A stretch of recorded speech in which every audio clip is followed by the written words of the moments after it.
This is Melissa Shaw with Our Generation, where we educate, empower, and inspire. And we are here with my next guest, Mr. Ryan Potter. How's it going?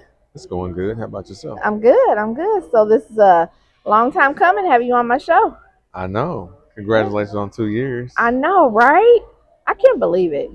I was talking to Tamise, and she said I should do a live show as like a 2 year anniversary. Do it live with people in the audience. Do like a talk show. That'd be really cool. So I was like, you know what? I might do that, and I'm gonna do it here. Hey, I gotta utilize my connections and my relationships. You got a lot of those. Yep, I So do. I definitely appreciate just more or less the opportunity, Yeah, that's because you're doing some big things in the community. striving. Yeah, so just Yeah. tell us a little bit about yourself and kind of your business and what led up to that. Oh, man. Where should I begin? How far back can I go? I mean, how far back, whatever, I guess, molded you to be where you're at? Like, what was that point where you're like, okay, this is what I'm I going would to do? say I started in 2012. I was pretty much doing like just side construction work. But I also was doing mentorship for Lawrence Township. Okay, So I was doing an after school program, and then it was kind of tied in with the YMCA before after school program, and I was actually helping another non for profit out through basketball. nice. And what I realized is I did not, based upon experience, I didn't want individuals to kind of end up like how I did as far as the path that I took. I kind of made some poor choices between the ages of 19 and 25. So I figured if there was a way to reach out to somebody, but prior to that point, then it'd be more beneficial. So then they won't have to go through necessarily kind of some of the hurdles that I went through and experienced. Yeah, But most importantly, in 2012, excuse me, to 2015, I realized that I needed to actually start something like a brand. So that's what led me to Reap Institute. Um, Coincide to that, I figured, hey, if I have a non for profit, I might as well have a for profit that can feed it. yeah, I didn't want to necessarily depend on grants, even though, of course, they're sufficient, and sometimes they can be kind of difficult to obtain. yeah. So I started Reap Construction Group. So Reap Construction Group as a whole started off as, I want to say, kind of like an umbrella, specializes in general contracting, construction management, design build services, and then environmental management. And then that led me to, of course, Reap Institute, which provides three primary focuses: is personal development, because we definitely believe that it, the person itself needs to be rehabilitated prior to even information being given. Yeah. And then from there, we focus on career advancement, and then that leads to, of course, entrepreneurship initiatives. So we wanted to not only give a pathway, but we also realized that during that time period, there was going to be some foundation issues for individuals, whether it be justice involved or just not necessarily knowing what direction they wanted to go in. Right. So we had support social service agencies, or should I call them community engagement partners, that would have, that would basically be more kind of like the backbone to the organization. So they provide what I call the five fingers, right? Make it real simple: housing, short term, temporary, transitional housing, financial assistance, whether it be through advising or guidance or just overall the financial health of where that person may begin or end. Um, Career advancement, which that's one of the things that our caveat is taking someone from not knowing something to ideally making them either a journeyman or a licensed professional, whatever that may look like. And then also food access. Of course, statistically speaking, 25%, sometimes 30% of individuals, especially children, don't have access to quality food. Right. We could sit here and say, oh, let's try to McDonald's, let's try to Wendy's, but all these are definitely not quality No, foods. they're not. And then, of course, last but not least, the I'll say the educational aspect, the mentorship aspect. So educating an individual to better themselves, whether it be through transitioning from high school to college, from college to beginning a career, or if they take a different pathway from high school, junior, senior year to a pathway to a career in construction, sustainable energy, CDL drivers, and then also culinary arts. So You that's got a where lot. I that's love that. that's where we're at now. It's funny because when we first started it was just supposed to be an after-school program Oh wow. for fifth graders. Wow. So what was it that you saw like the need that made you think, okay, I gotta think bigger. Like I need to incorporate all of these things. Oh man, when people started to ask me the age range, and I was telling them, at first it was just 8 to 14, and then I kind of thought people started coming to me saying, "Oh, my child needs this help, or my son or my daughter needs this kind of assistance," and I said, "You know what? I'm going to expand it." So, so believe it or not, I'm 14. Not to take away from the youth, but I'm 14 to 99, and I say that I 99. say that very What's humbly. been your oldest person? My oldest individual right now, I think is I want to say 52. Okay. Yeah. So that was the need. Another need was people weren't getting the necessary resources, and if they were getting the resources, there was so much red tape Yeah. to get those things. And I wanted to, like I said, I wanted to make our organization to be streamlined, but yet family oriented. You Right. know, Like really building that village back up. Literally, that's the reason why we call it R.E.A.P, which stands for Restoration Educational Apprenticeship Program. So we're restoring that individual, man or woman, doesn't matter who they are, what they are, to actually becoming their, not necessarily apprentice in construction, but being their own apprentice, reestablishing their life, rebuilding their life. So Hmm. that's our goal. I like that. So is this all centered around construction work? No, because that's my background, it originally did, but I know that statistically speaking, it kind of makes more sense to venture off into other avenues. So we end up partnering with a medical training school that provides LPN, CNA, and CMA training. And then, of course, sustainable energy is because that's where the world's going, Yes. especially with the electric cars and people having limited access to chargers, especially at the airport. You see people plugging their chargers in. But And then did you know that other companies, car companies, you probably do. I didn't know. I learned this mm-mm. yesterday. That have cars that can drive themselves. It's not just Tesla. Yeah, yeah, Yeah, I didn't know that. I it's. was I like, think I started looking it I up. want to say Scion or Hyundai, somebody. Yep, Infinity too I'm has not one. surprised, Yeah, because there's a track system that they're going to implement into the highways. Now they're actually doing that on 65. really. They're going to do a section to test out how that would operate. I Wow. wouldn't trust it. Yeah, I don't know. I don't know But you about. think they're having smart individuals create this, even though it is a machine or whatever, like it's programmed, but it's programmed by hopefully really intelligent people. I'll just say this: if it's made by us, there's a possibility that there's going to be some error in it because we're not perfect. Yeah. Look at our cell phones. Sometimes they have a lag to them. Sometimes Yep. we have to reset them. Yeah. Sometimes we miss calls. So Hmm. yeah. Yeah, you're right. Nothing is foolproof. And then also with the culinary arts, partnering with Gleaner's Food Bank really helps out a lot.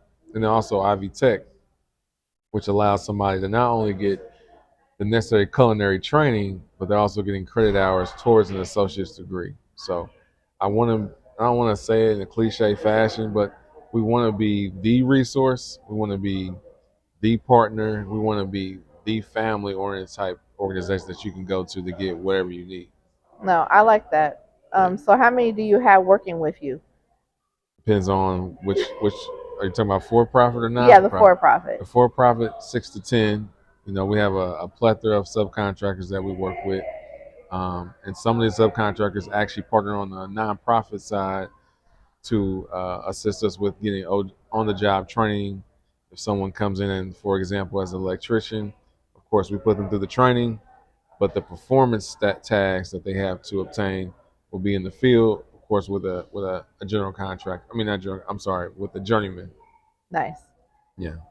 That's good. So, with the nonprofit, how does that play into each other? Just like your left and your right hand, you just put them together. That's kind of how I've looked at things, and I've taken my nonprofit to a little bit further. To now we're officially on paper a CDC, which stands for Community Development Corporation. Nice, congratulations. I appreciate that. So we want to be able to be in a position to provide housing, but not just talk about providing housing, right? We want to be able to say, hey, our CDC petition whoever we need to petition, marry with our for-profit to say, hey, here's 10 acres of land, or here's an impoverished area, or here's an area that needs to be recultivated. What do you think about us putting 100 units here or 50 units here?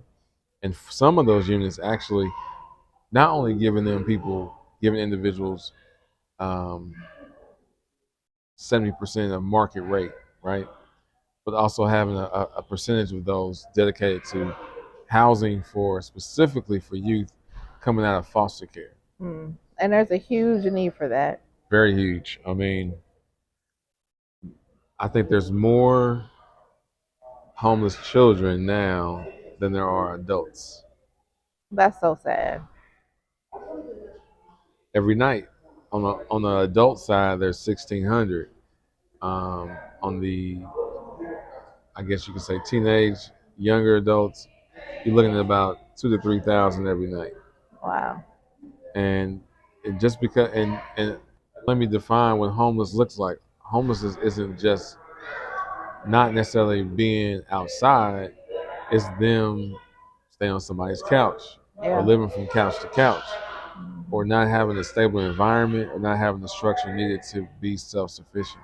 Yeah. Sometimes people are just afraid of, our fears get the best of us sometimes. Yep. And we look at it like it's a big challenge, but that's why it's important to have organizations like ours to encourage you. Hmm. Again, we don't want to just throw information at you. Yeah. We don't want you coming through the door with a whole bunch of red tape either. I used the example just earlier today. If I am really, really sick and I need to go to the doctor, the last thing I want to hear is to fill out this paperwork. Right. I need to see the doctor, Yeah. right? So we correlate that to someone who's going through a drastic situation in their lives. We should be able to take it just as serious. I mean, if we can spend all the money to build hospitals, huge hospitals, Yeah. then how come they're not using a percentage of those open beds for housing? Yeah. So that's Because it enough. doesn't make them any money, Exactly. and that's unfortunate. If they're not bringing in the bottom line, then it's not going to make sense. Yeah. So And so I know your ultimate goal is you want your own facility not only my own facility, or your own block. I'll just say for right now, I want my own facility. Um, I'm not going to put too much out there, but I will say we do have our eye on a particular property. It's definitely going to be very resourceful. We'll be able to offer the CDL training on site. Nice. We'll be able to offer agriculture at that point.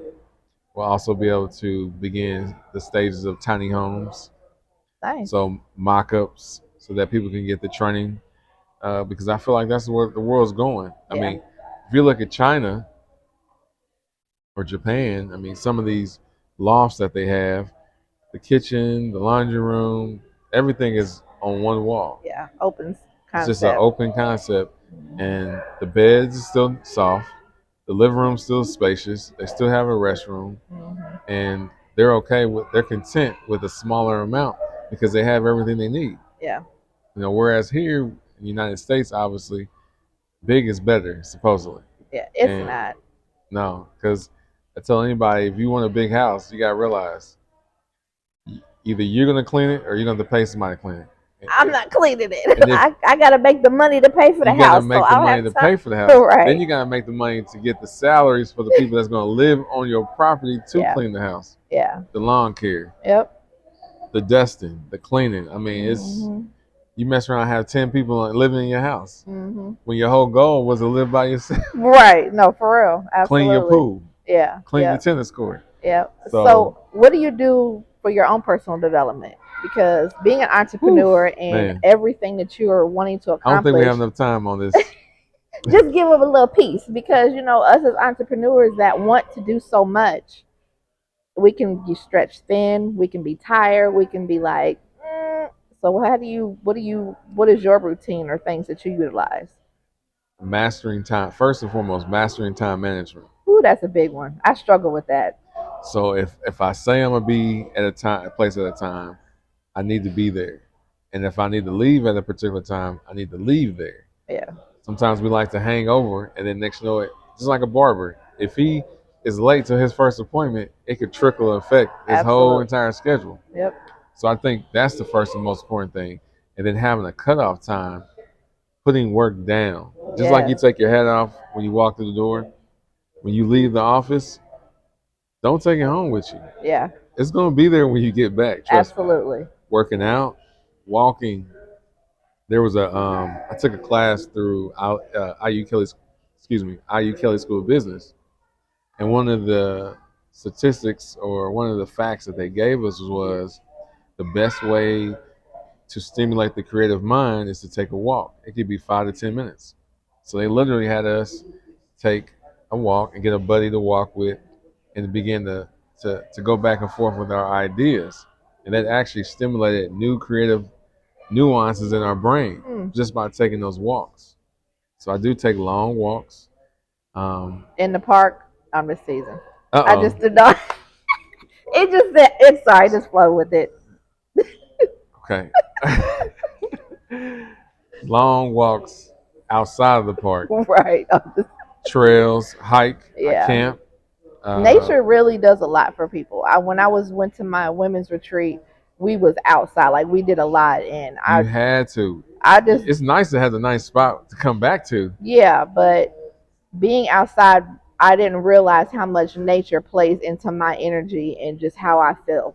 And so when I came back, I'm like, I have to keep this going. So yes, definitely being outside is important. Did you know that when I, I challenge people to this.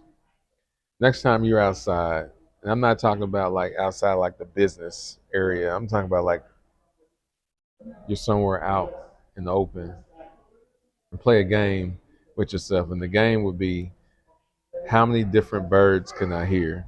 Mm, How many different like if it's a windy day, obviously it's gonna be kind of difficult.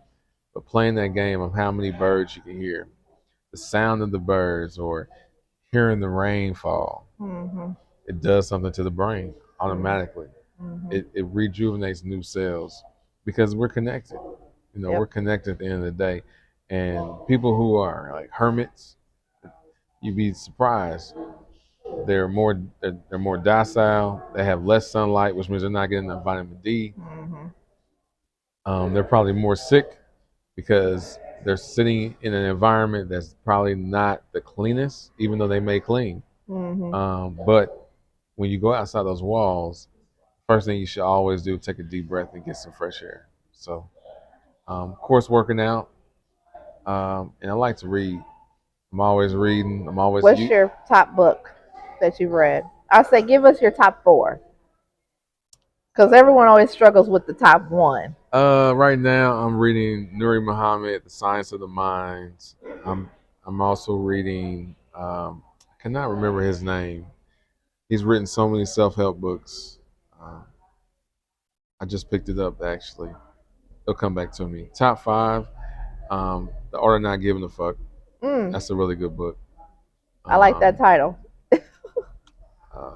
I think there's another one called The Millionaire Next Door. Mm, And let's see. Hmm. Oh, Profit First. Anybody who's in business, I should highly suggest you get the book Profit First. okay. Yeah. um, I think this book is highly underrated, and I talk about it all the time. It's the Four Agreements, and I think we might have had that conversation. 4DX. The four, no, actually, I'm reading that Yeah, I read now. that one too, but that was The Four six. Disciplines of Six. Execution. That's what I'm Four reading Disciplines now. of Execution is a great book. I read Yes, that twice. yeah. I'm like, I need all of And that. that's the reason why. I am the way I am with my time. If it's 5:05, I'm not taking any calls. We Yeah. shouldn't take any calls. Yeah. It's you gotta have a balance if you're gonna be in the Hmm. game for the long haul. Yeah. And I like that book because it talked about how we can plan out, have all these strategy sessions and these ideas, but most people lack execution Period. because you get caught up in the fluff, kind of what it is. And then it's like, all right, you got all that, so what you about to do with it? And then you move on to something else, and then it's like, okay, I didn't even complete this. You've met those people that says, "Yeah, I used to be a chef, and I thought about opening a restaurant. Thought about it. Yeah, lack It the sounded good, execution. and then Hmm. oh, next you know, I'm a photographer. I went from photography to now I make T-shirts. I Yeah. make T-shirts. Now I'm doing makeup. Hmm. It's when are you gonna say, hey, why don't I open up a store and do all those things? Yeah. Do the Hmm. research, Hmm. take the necessary objectives and steps. Another thing I've learned when we talked about execution, they call it the matter of fact, it's in that book 4DX. It's the WIG, the Yep. wildly important goals. Yep. We have all these goals, but which ones are actually really important?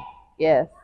And then from those goals, what steps or objectives is it going to take for you to actually achieve it? Hmm. And then how long? And then how are you going to measure? Hmm. If it says this goal takes me 3 to 6 months, okay. If it's going to take me what does that 3 to 6 months looks like? Yeah. And then what would be the worst thing that could happen within those 3 to 6 months? Hmm. And how can I prevent those things from happening? Yeah. And from that, then you actually will be able to execute those goals. Yeah. We get caught up on the lag measures Mm. and not the lead measures, and that book talked about that. Even talked about Apple. So Apple has one product, That's it. but they have billions of dollars, and they have things that come out of that. We try to do all of this instead of having one product and okay, how can we make that product better or branch off? And I'm so glad you brought Apple up. Steve Jobs, of course. I always quote him.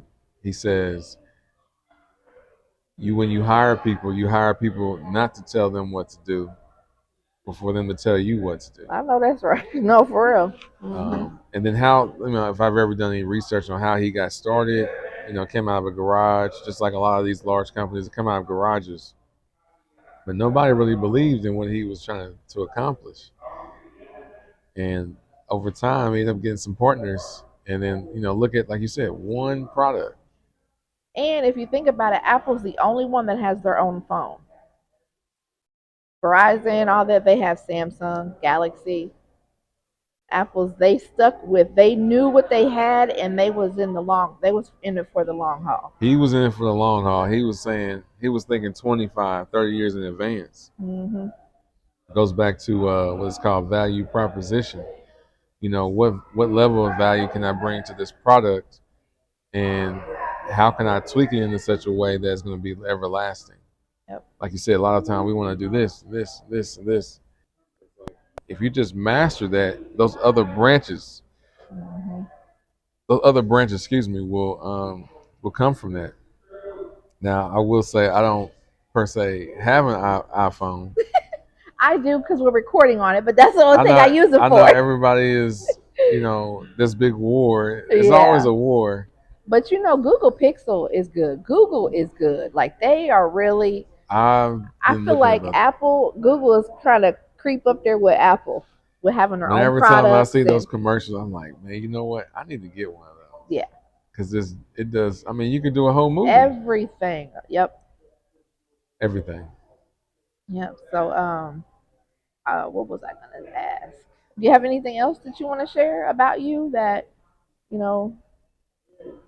What are some needs that you have? Like, what are some partnerships that you would like to build to help move what you're doing I would forward? like to probably have a greater or even more impactful with community centers. There's some that are actually just now coming and getting whiff of us or who we are, what we represent, which is good.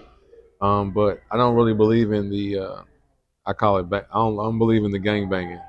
Just because you're on my west side, you're on the east side. Yeah, I yeah. really believe all of us, if we say we're community centers, we should be willing to band together. Mhm. And then also the larger organizations that say that their mission is to help uh, those who are less fortunate. Mhm.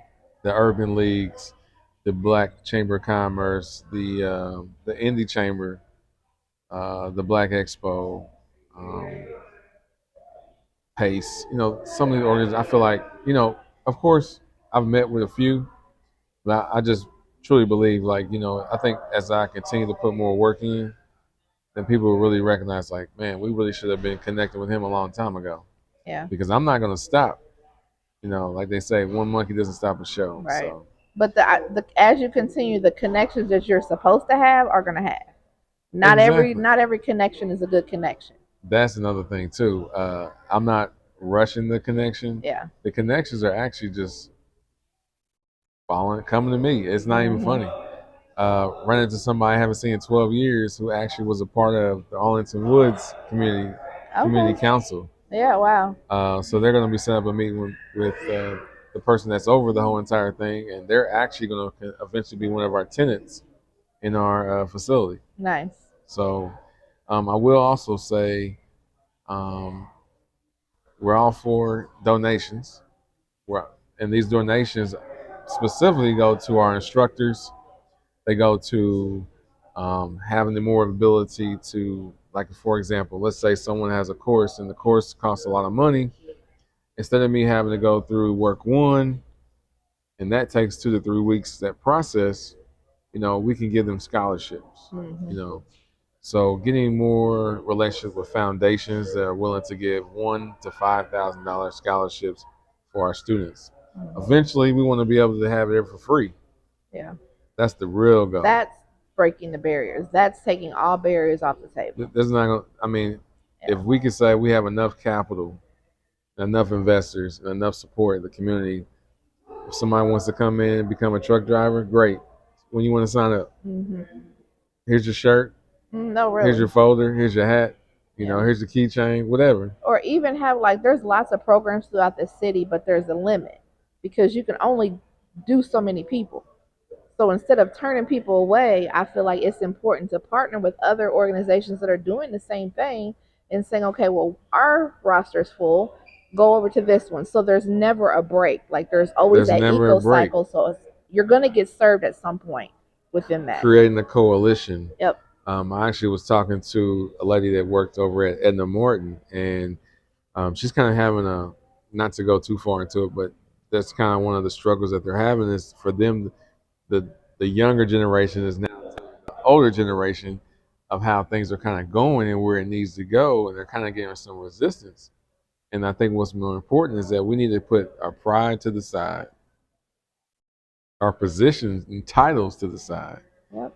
and say, look, 1 in 4, sometimes 2 out of 4 children only eat 1 to maybe 2 meals a day, and that's Yeah. only because they're going to school. Yeah. Summertime, okay, great. They have these lunch summer programs. Okay, it's not in every community. Right. If the parent is at work all day, then the child is at home all day, then nobody's really taking care of that child the way it needs to. Mhm. They're not cultivating the mind or the stomach to be successful. Yeah. Another thing I would say too is let's not be an Let's not, and I'm really speaking. I'm speaking to myself, to you, but for the whole, really, or to the masses, should I say? Let's not just do turkey drives and Thanksgiving. Hey, can you make sure your light blue lights on? It's on. Okay, good. Let's not let's not do something when it's convenient, you know, Yeah. and let's not be so cliche to submit to what society thinks is good. Mhm. We should go be willing to go against the grain because if we say we believe in what we believe in as relates to our mission and goals, it shouldn't matter. Mhm. But pacifying children, it's not going to do that. No, and I like to your point when you talked about the younger generation. Like my now that I'm around young men, and young women, like we create programs and we want them to conform to it. Why don't we bring them in on those conversations and say, hey, this is your generation. What do you see that y'all need? Let's create it. Of course, they're not going to be able to scale it, but why not? If you get them to buy in on it and now they are part of it, now they have stock in that, how much better is it going to go? So, like you were saying, if you're having that disconnect or that back and forth with them because you're trying to make them do what you think they should And be here's doing. another thing too, to add to it. Some of our students get turned away not because of our choice, it's because they get worn out from all the politics of what it takes to actually have funding to get into the program. Yeah. If they don't have the resources, now they have to wait so long to get those resources. And then by the time they get in front of the line, oh, I'm sorry, we're closed. Or we ran out of money. Yeah. And So, then now you got to start the process all over again. And they're yes, like, you know what? Forget that. I'm about to go out here in the streets because I can make money tonight. right. So that's what I've been really focusing on is like, okay, I'm seeing a theme. I'm seeing students come in. I'm seeing students get frustrated. How can I make it easier? Mm-hmm. Right? So I've reduced my costs. I'll say that loud. I've reduced the costs.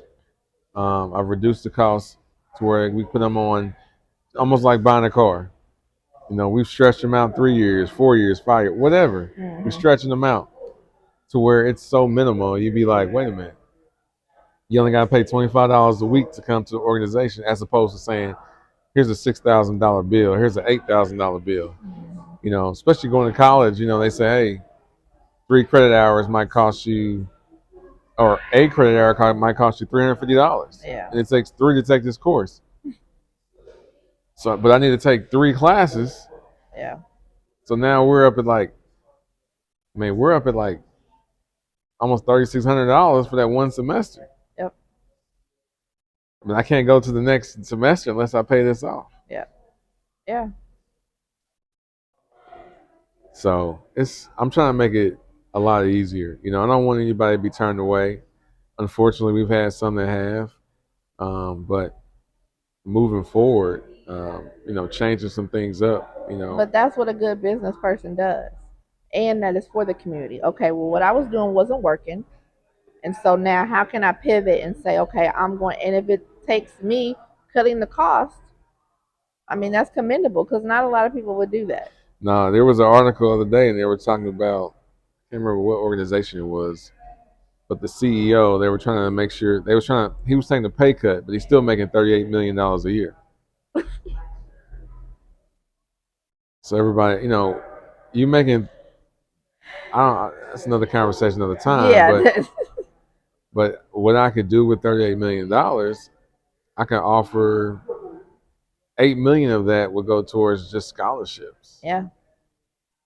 30 million would go towards technology and facilities, and having satellite locations and more instructors, and you Mm-hmm. don't have to pay for anything. Yeah. You can come in to a sound program and not, and also have a job. Mm-hmm. Our capacity will grow by then because now we can continue to build more quality homes or neighborhoods. Yeah. It works hand in Because how hand. many times do kids go to school and when they graduate from high school or college, especially college, they're like, now what do I do? I can't even find a job. And even when we were in high school, they had the co-op program. Yep. That was Mm-hmm. still kind of difficult to find a job.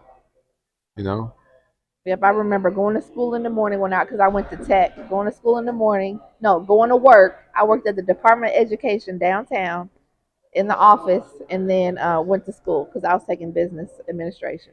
so you went there first, Yep, my really. senior year. So I I thought I was the shit. Literally, I was like, yeah. I mean but that that was gave a level of independence. yes, and I felt like I had that confidence. They take their. Does any high school even offer that anymore? They do, but they're not taking advantage of it. Mm. Over at McKenzie Career Center, where I went, I was in computer applications. That was my background, and we had the co-op, but I still couldn't find a job. Some of the jobs that I did take or wanted to look at, they weren't willing to give me a lesser amount of hours. because I was younger. So it was like a catch-22 in a sense. Yeah. So when I got off of work out of school, that's when I could go work X amount of hours, and then I wouldn't get off work till 9, 10 o'clock at night. So first job was Best Buy. Mm. So yeah, it was cool. I Yeah. sold VCRs and DVD players, and at that time we had those big back TVs. Right. I was selling those, and don't forget that's when the HDMI cord just first came out. Yep. That's so funny. So Yep. yeah, So where can they find you at? Follow you. I know you have a Facebook page for Reap oh man, Construction. listen, you can go to reapconstructiongroup.com. You can go to reap_CG on Facebook, on Twitter, on Instagram. You also can go to reap_institute on Instagram. You can go to Reap Institute, or you can search Reap Institute on Facebook.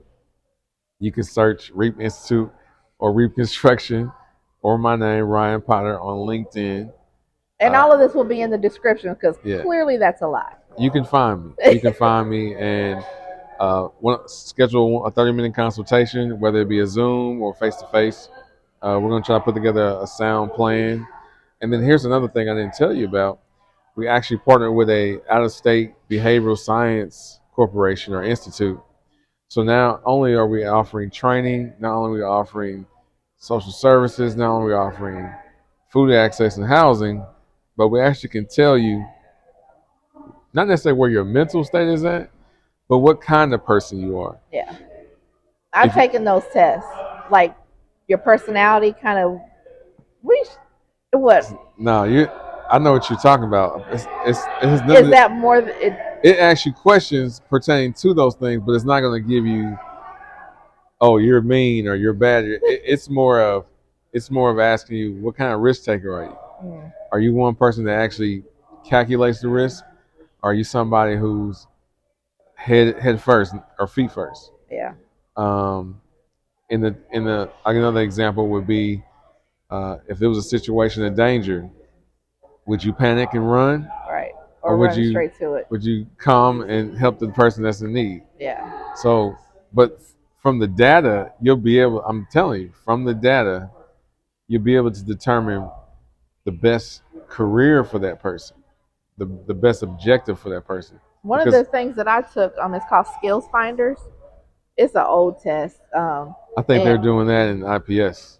And I think. this was actually, I worked in retail. I was a manager, my district manager, because I was struggling with the store manager, and he was like, "You need to, take this test." And it revealed that I'm a relationship builder, and she was more analytic about the numbers, and so that's why we clash because I'm just about the relationship with the So person. your style. That's my That's what style. that's Yep. what the test would to give you your quote unquote style. Yep, and it makes sense because everything that I've ever done is about building relationships. Even when I worked for the newspaper, he wanted me to go sell advertisement. He wanted me to sell it right on the spot.